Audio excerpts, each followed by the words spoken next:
প্রস্রাবের জ্বালাপোড়া কেন হয়? প্রস্রাবের জ্বালাপোড়া হওয়ার মূল কারণ হলো পর্যাপ্ত পরিমাণ পানি পান না করা।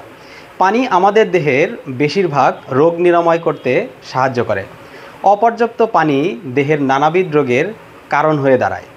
পর্যাপ্ত পানির অভাবে প্রস্রাবে জ্বালাপোড়া হয়।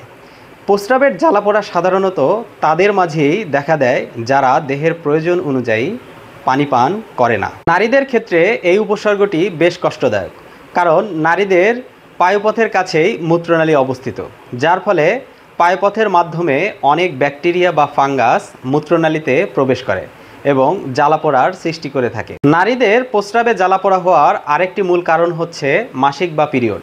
প্রতি মাসেই নারীদের মাসিক বা পিরিয়ড হয়। সে সময় তারা ন্যাপকিন বা কাপড় ব্যবহার করে থাকে। সেই কাপড় বা ন্যাপকিনেও যে জীবাণু বা ব্যাকটেরিয়া থাকে তা মূত্রনালীতে প্রবেশ করে এবং সংক্রমণের সৃষ্টি করে থাকে। স্বাস্থ্য বিষয়ক সুন্দর সুন্দর টিপস পেতে আমাদের ফেসবুক পেজটি ফলো করুন আর ইউটিউব চ্যানেলটি সাবস্ক্রাইব করতে ভুলবেন না। আর বিস্তারিত জানতে ভিজিট করুন redonpharma.com। ভালো থাকবেন, সুস্থ থাকবেন এই কামনায়। খোদা হাফেজ।